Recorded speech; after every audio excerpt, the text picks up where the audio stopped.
बच्चों, अभी हमने प्लेटो के विचार के बारे में पढ़ा है और अब हम प्लेटो के ही विद्यार्थी अरस्तु के विचार जानेंगे कि अरस्तु ने न्याय के मामले में क्या विचार दिए हैं। ठीक है, प्लेटो के न्याय संबंधी विचार और अरस्तु के न्याय संबंधी विचार जो है वो थोड़े अलग हैं, क्योंकि प्लेटो के बारे में अगर हम बात करें तो बच्चों प्लेटो ने क्या बोला।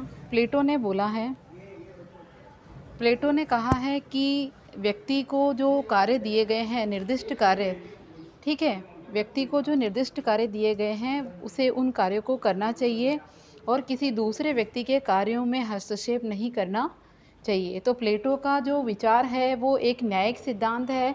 प्लेटो के विचार एक मौलिक सद्गुण माना गया है। प्लेटो अपने अपने विचारों को एक मानवीय आत्मीय गुण बोला है, मनुष्य का आत्मीय गुण बोला है। ठीक है, समझ में आया। इसके बाद अब जो है वो अरस्तु जो है वो क्या कहना चाहता है कि प्लेटो ने मानव के आत्मीय गुण बोला है, न्याय को सद्गुण बोला है, लेकिन प्लेटो कुछ और। प्लेटो का जो शिष्य है अरस्तु, उसने न्याय को मानवीय संबंधों के सरोकार से बताया गया है। अगर व्यक्ति किसी के साथ मानवीय रूप से न्याय नहीं करता तो वो मनुष्य कहलाने के योग्य नहीं है। तो इसके बारे में हम अध्ययन करेंगे और आप देखिए अरस्तु के न्याय संबंधी विचार, यानी अरस्तुस कंसेप्ट ऑफ जस्टिस। ठीक है, प्लेटो के शिष्य अरस्तु के अनुसार न्याय का सरोकार मानवीय संबंधों के नियमन से है।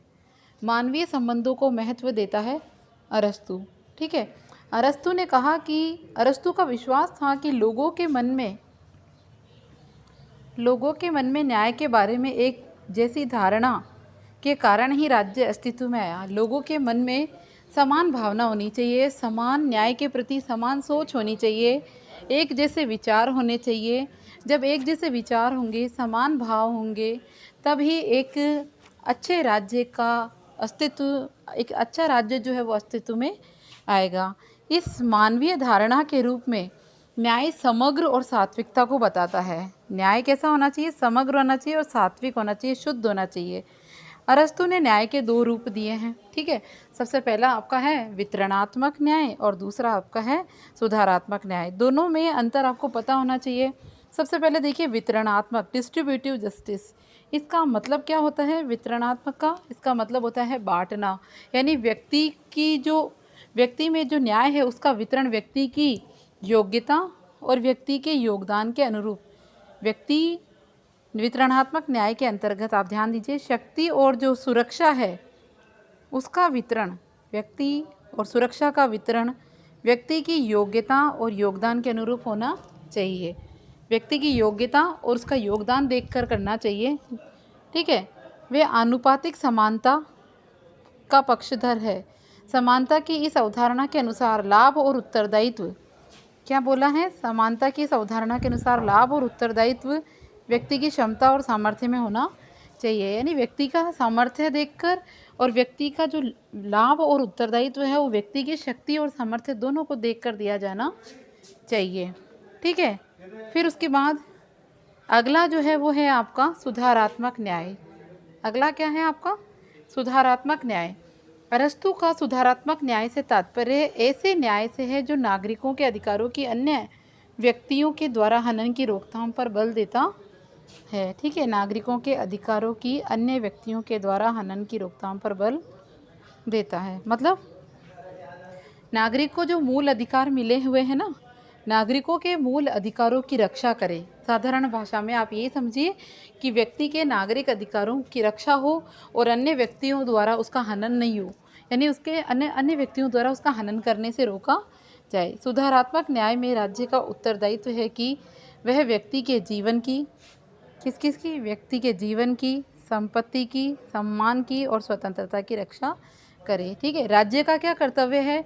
राज्य का कर्तव्य है कि वो व्यक्ति के जीवन की रक्षा करे, उसकी संपत्ति की रक्षा करे और उसके सम्मान की रक्षा करे और उसके स्वतंत्रता की रक्षा करे। इस प्रकार वितरणात्मक न्याय से प्राप्त मनुष्य के अधिकारों की रक्षा के लिए राज्य के द्वारा की गई व्यवस्था को, राज्य जो व्यक्ति के अधिकारों की रक्षा के लिए जो कदम उठाएगा वो व्यवस्था ही सुधारात्मक व्यवस्था कहलाती है, सुधारात्मक न्याय की संज्ञा कहलाती है। फिर आप देखिए अगला हेडिंग आता है हमारा मध्यकाल में न्याय संबंधी विचार। तो मिडाइवल पीरियड जो था, मिडाइवल पीरियड के दौरान कंसेप्ट ऑफ जस्टिस, न्याय का क्या सिद्धांत रहा है। इसके मामले में एक और राजनीतिज्ञ हैं जिनके थॉट्स हम पढ़ेंगे। संत अगस्टाइन का नाम आपने ऊपर भी सुना था। संत अगस्टाइन ने अपने ईश्वरीय राज्य के सिद्धांत को प्रतिपादित करने में न्याय का एक महत्वपूर्ण अपरिहार्य तत्व माना। ठीक है, संत अगस्टाइन की बुक है। संत अगस्टाइन ने अपना एक सिद्धांत दिया, ईश्वरीय राज्य, यानी ईश्वर के हाथ में ही सब कुछ है। ईश्वरीय सत्ता को इसने महत्व दिया। समझ में आया आपको? न्याय को ईश्वरीय सत्ता का एक महत्वपूर्ण, ईश्वरीय राज्य का एक महत्वपूर्ण तत्व माना है। वे अपनी रचना, अब जो है आपके अगस्टाइन की बुक का नाम है द सिटी ऑफ गॉड। क्या नाम है? The city of God. तो इन्होंने अपनी रचना द सिटी ऑफ गॉड में लिखा है कि जिन राज्यों में न्याय है ही नहीं, मतलब जिन राज्यों में न्याय विद्यमान नहीं है, वह केवल चोर उचक्कों की खरीद फरोख्त है। समझ में आया आपको क्या कहना चाह रहा है? अगस्टाइन ने बोला है द सिटी ऑफ गॉड के बारे में कि जिन राज्यों में न्याय विद्यमान नहीं है, जिन राज्यों में न्याय है ही नहीं, वो राज्य केवल चोर और उचक्कों के जैसे खरीद फरोख्त वाले राज्य हैं। इतनी इम्पोर्टेंस दी है अगस्टाइन ने अपने ईश्वरीय राज्य के अंतर्गत। फिर देखिए, set justice aside them and what are kingdoms but fair thievewise purchases, है ना। इसी को हिंदी में, इंग्लिश में लिखा है कि जिन राज्यों में न्याय विद्यमान नहीं है, वे केवल चोर उचक्कों की खरीद फरोख्त मात्र है। अगस्टाइन के बारे में अगर हम बात करें तो अगस्टाइन जो है वो परिवार, लौकिक राज्य और ईश्वरीय राज्य न्याय की विवेचना करते हैं। अगस्टाइन जो है वो परिवार, लौकिक राज्य, ईश्वरीय राज्य के संदर्भ में न्याय की विवेचना करते हैं। परिवार को महत्व देता है, लोक को महत्व देता है, राज्य को महत्व देता है और ईश्वरीय सत्ता को महत्व देता है अगस्टाइन। ठीक है, व्यक्ति द्वारा ईश्वरीय राज्य के प्रति कर्तव्य पालन करना ही न्याय है। व्यक्ति द्वारा, क्या कह रहा है अगस्टाइन? व्यक्ति द्वारा ईश्वरीय राज्य के प्रति कर्तव्य पालन को ही न्याय माना है अगस्टाइन ने। ठीक है, फिर इसके बाद देखिए, मध्यकाल में ही थॉमस एक्विनोस कानून और न्याय को परस्पर संबंधित मानते हुए परिभाषा दी है। थॉमस एक्विनोस ने, पूरा नाम है इनका, मध्यकाल में राजनीतिज्ञ हैं ये। इन्होंने कानून को और न्याय को, दोनों को बराबर माना। इसने कहा कानून भी उतना ही ज़रूरी है जितना न्याय। तो कानून और न्याय दोनों को इसने बराबर माना है। मध्यकाल के हैं ये थॉमस एक्विनोस। इन्होंने परिभाषा दी है, क्या परिभाषा दी है देखो। इन्होंने परिभाषा दी है कि न्याय एक व्यवस्थित और अनुशासित जीवन व्यतीत करने, न्याय एक व्यवस्थित और अनुशासित जीवन व्यतीत करने तथा उन कर्तव्यों का पालन करने में निहित है जिनकी व्यवस्था मांग करती है। ठीक है, न्याय क्या है? एक व्यवस्थित और अनुशासित प्रक्रिया बोला है इसने, थॉमस एक्विनोस ने। और उस न्याय के लिए आप जो कर्तव्य निभा रहे हो, कर्तव्य का पालन करने में आप निहित हो, जिनकी व्यवस्था मांग है, व्यवस्था यानी डिमांड है, जिन कर्तव्यों की डिमांड है, उसको ही इसने न्याय नाम दिया है। थॉमस एक्विनोस जो है वो समानता को न्याय का मौलिक तत्व मानते हैं। इसने महत्व दिया है समानता को इसने महत्व दिया थॉमस एक्विनोस ने, और न्याय का मौलिक तत्व माना है समानता को। ठीक है, फिर इसके बाद अब आपकी अगली आती है मॉडर्न पीरियड। हमने मिडाइवल पीरियड भी पढ़ा, हमने उसके अलावा डेफिनेशंस भी पढ़ी, एक्विनोस की डेफिनेशन पढ़ी है, सेंट अगस्टाइन की डेफिनेशन पढ़ी। अब हम मॉडर्न पीरियड में जो है न्याय का क्या मतलब बताया गया है उसके बारे में पढ़ते हैं।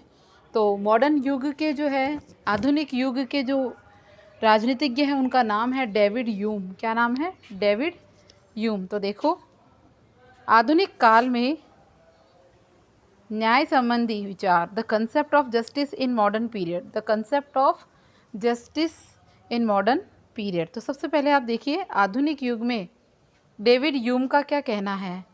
डेविड ह्यूम ने ये मत व्यक्त किया कि न्याय का अर्थ नियमों की पालना मात्र है, क्योंकि अनुभव से ये सिद्ध हो चुका है कि ये नियम सर्वहित का आधार है। सबकी भलाई करने में ही इसको आधार या महत्व दिया है। ठीक है, न्याय का अर्थ नियमों की पालना मात्र है, क्योंकि अनुभव से ये सिद्ध हो चुका है कि ये नियम सर्वहित का आधार है अतः सर्वहित या सार्वजनिक उपयोगिता के बारे में बात करेंगे हम। सार्वजनिक उपयोगिता या सबकी भलाई में न्याय का एक स्रोत होना चाहिए। ठीक है, न्याय का एकमात्र स्रोत होना चाहिए सर्वहित। न्याय तभी हो पाएगा जब आप सबको एक नज़र से देखेंगे, समान नज़र से देखेंगे, सबका भला चाहेंगे। ठीक है, मनुष्य जो है वो तर्क, बुद्धि और अनुबंध में इन नियमों का स्रोत या मनुष्य की प्रकृति जो है, मनुष्य की प्रकृति कैसी है? मनुष्य की प्रकृति तर्क, बुद्धि या अनुबंध में इन नियमों का स्रोत ढूंढने से कोई लाभ नहीं है। फिर उपयोगितावाद के प्रवर्तक, बहुत इंपॉर्टेंट है, कौन है उपयोगितावाद के प्रवर्तक? जेरेमी बेंथम जो है वो उपयोगितावाद के प्रवर्तक है और इन्होंने कहा कि कानून, प्राकृतिक कानून सरीखी शब्दावली यथार्थ मूल्यों को धुंधला कर देती है। प्राकृतिक कानून सरीखी शब्दावली और यथार्थ मूल्यों को धुंधला कर देती हैं, यथार्थ मूल्यों को धुंधला कर देती है। ठीक है, सार्वजनिक वस्तुओं और सेवाओं आदि का वितरण उपयोगिता के आधार पर होना चाहिए, जिसका सूत्र है अधिकतम लोगों का अधिकतम सुख। यही लाइन इम्पोर्टेंट है पूरे पैराग्राफ में। अगर कुछ इम्पोर्टेंट लाइन है तो वो यही है, अधिकतम लोगों का अधिकतम सुख। ठीक है, अधिकतम लोगों का अधिकतम सुख ही उपयोगिता का सिद्धांत देता है। तो फिर से सुन लीजिए एक बार कि मनुष्य की प्रकृति और तर्क बुद्धि में इन नियमों का स्रोत ढूंढने से कोई लाभ नहीं है। उपयोगितावाद के प्रवर्तक हैं जेरेमी बेंथम। उपयोगितावाद के प्रवर्तक जेरेमी बेंथम ने कहा है कि प्राकृतिक कानून सरीखी शब्दावली यथार्थ मूल्यों को धुंधला कर देती है। इसका मतलब यह है कि अगर कोई चीज़ इम्पोर्टेंट है तो वो है अधिकतम लोगों का अधिकतम सुख। फिर उसके बाद जॉन स्टुअर्ट मिल ने न्याय को सामाजिक उपयोगिता का सबसे महत्वपूर्ण तत्व मानते हुए तर्क दिया कि मनुष्य अपने लिए सुरक्षा की कामना करते हैं। हर मनुष्य सबसे पहले अपने लिए सुरक्षा की कामना करता है, इसीलिए वे नैतिक नियम स्वीकार कर लेते हैं जिनमें दूसरे भी वैसी ही सुरक्षा अनुभव कर सके। अतः उपयोगिता ही न्याय का मूल मंत्र है। उपयोगिता ही क्या है? न्याय का मूल मंत्र है, क्योंकि हर मनुष्य सुरक्षा चाहता है और सुरक्षा के लिए वो नैतिक नियम बनाता है, और वही नैतिक नियम जब वो स्वीकार कर लेता है कि वो सुरक्षित है तो वही उपयोगिता का मूल मंत्र बन जाता है। वर्तमान में प्राकृतिक कानून या कोरी उपयोगिता पर आधारित न्याय की संकल्पना में विश्वास नहीं किया जा सकता। प्राकृतिक कानून के अंतर्गत आप देखिए, प्राकृतिक कानूनों के नियम, प्राकृतिक अधिकारों, सार्वजनिक उपयोगिता के बारे में कोई सर्वसम्मत मान्यता विकसित नहीं हो पाई है। और आज न्याय के संबंध में अगर हम बात करें तो केवल ऐसी संकल्पना को हम स्वीकार कर सकते हैं जिसका निर्माण जीवन के सार्वजनिक, आर्थिक और राजनीतिक यथार्थ, यानी जीवन में सार्वजनिक, राजनीतिक और आर्थिक यथार्थ को सामने रखकर किया जाता है। ठीक है, जिसका निर्माण जीवन के सार्वजनिक, आर्थिक और राजनीतिक यथार्थ को सामने रखकर किया गया हो। तो ये इस प्रकार आपके सामने विचार आए हैं। और इसके बाद एक और इम्पोर्टेंट है, क्योंकि ये आपके बोर्ड में पूछा गया है, तो आप इस पर भी देखिए। जॉन रोल्स के न्याय संबंधी विचार, और इसी पर क्वेश्चन आया है 1 नंबर का कि जॉन रोल्स के न्याय संबंधी विचार बताइए या टिप्पणी लिखिए इस पर। तो आपको इसको अच्छे से समझ लेना है, क्योंकि इसमें जॉन रोल्स का 1 नंबर का क्वेश्चन उसकी पुस्तक भी पूछी है, जो कि बहुत इम्पोर्टेंट है। जॉन रोल्स की पुस्तक का नाम देखिए सबसे पहले, a theory of justice. John Rawls की पुस्तक का नाम क्या बोला मैंने? अ थ्योरी ऑफ जस्टिस में आधुनिक परिप्रेक्ष्य में सामाजिक न्याय का विश्लेषण किया है। आधुनिक परिप्रेक्ष्य में, मॉडर्न थॉट्स के अनुसार सामाजिक न्याय को बताया। रोल्स जो है वो न्याय के उस परंपरागत विचार से असंतुष्ट है जो एक सामाजिक संस्था को न्यायप्रद बनाने का पर बल देते हैं। ठीक है, ये वे इस बात से असहमत है जिसमें परंपरागत न्याय के प्रतिपादक राजनीतिज्ञ और सामाजिक नीतियों को सही ठहराते हैं। परंपरागत न्याय के जो प्रतिपादक है वे राजनीतिक और सामाजिक नीतियों को सही ठहराते हैं।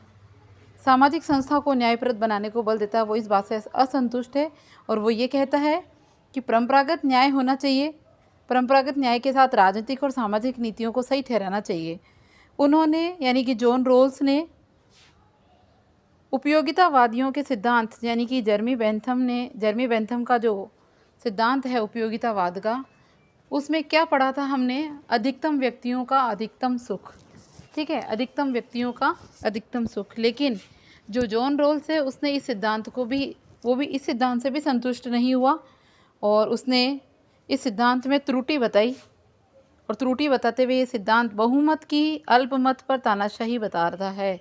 रोल्स क्या कहता है कि अधिकतम व्यक्तियों का अधिकतम सुख, वास्तव में इस सिद्धांत में त्रुटि है। वो कहता है कि इस सिद्धांत में हमें बहुमत की अल्पमत पर दादागिरी देखने को मिलती है, बहुमत की अल्पमत पर तानाशाही देखने को मिलती है। तो जॉन रोल्स जो है उसने संवैधानिक लोकतंत्र में न्याय के दो मौलिक नैतिक सिद्धांतों की प्रतिस्थापना की, दो मौलिक नैतिक सिद्धांतों की प्रतिस्थापना की है उसने।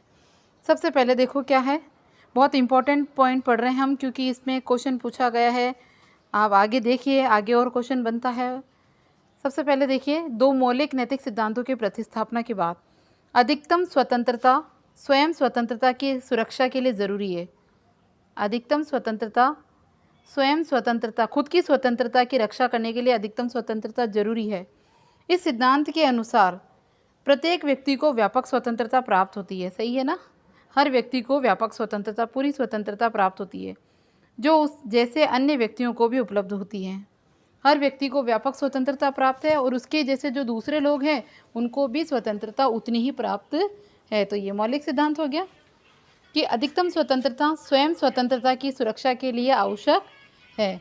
फिर है व्यक्ति व राज्य द्वारा ऐसी सामाजिक व आर्थिक स्थितियाँ स्थापित की जाती है जो सबके लिए कल्याणकारी हो।